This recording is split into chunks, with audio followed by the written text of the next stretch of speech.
Yàlla moo leen fi tegoo dañu koy nangu Pastoor TV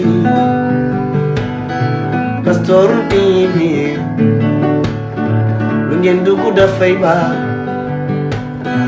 Pastoor TV sa soo bi la yow rang muy maji rang si président Macky Sall bi la rang àndax moom rek a wóor rang Marème Faye Sall bi la yow rang troisième mandat rang deuxième femme askan bi tey nag lan ñi si mën a leeral nit ñi xam yow fi nga fi waaw xam nga dañ ma yéex a woo rek tey lañ waa bokk yaakaar woo mais avant ñu ngi ma woo ci man xam naa fi ma far waaye far yàlla def nañ ñoom woo nañ ma tey confirme nañ kon man tey si mun naan wax ne si bokk yaakaar laa far si président Macky Sall laay àndal te ku ma nangul fi moom ngay àndal parce que moom li mu liggéey fii man gisuma beneen président bu ko liggéey président liggéey bu rafet kon ñun nit nañ ko delloo njukkal moom te tim am nañ yaakaar bu baax biñ demee ba gañ élection député kon am nañ yaakaar bu baax tim ñu jàppalante rek ñu jàppale président parce que tim comme ñu yombul amal président lu tax ma wax loolu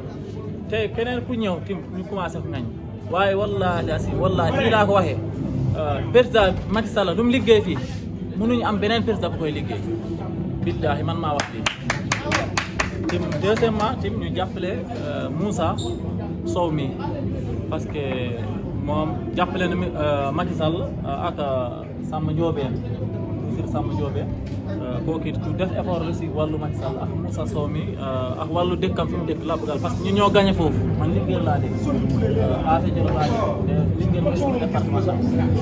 kon nañ jàppale Moussa mi ñu jàppalante jàpp président Macky Sall ñu xam ne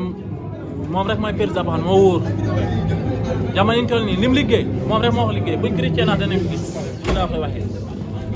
saaga di wax ñaaw si internet parce que fii aduna la dara yaatu fii kenn dëkkul fii te nit fekkee na doo xalaat bàmmeel moom loola neex ngay wax loola neex ngay def fekkee na amoo yaay amoo baay doo rus kenn tim xalaatoo yàlla xalaatoo yeneen loola neex na ngay def. voilà dañoo gis par exemple ñoo xam ne dañuy suulee yaramu neen taatu neen di dugal si TikTok yow da ngay dugg TikTok gis nañ li ngay dugal nice na mais ñooñu di dugal loolu la ban appel nga leen di lancer par rapport à ça. waaw xanaa ñu gën a defar la seen jikko rek parce que nit moom ku dul juum amul te loolu li leen ko yóbbee njuumte la summi def yaram neen tim mun naa bañ doon teyeef parce que nit danaa sol yére bu rafet fekk nekkul ak xelam loolu lépp de nit ñi di comprendre kon ñoom it li ma leen ñaax rek yàlla na leen yàlla suñu borom tega siraatal mustaqim. ok merci beaucoup. Yàlla moo leen fi tegoo dañu koy nangu Pastoor TV Pastoor TV lu ngeen dugg dafay baax Pastoor TV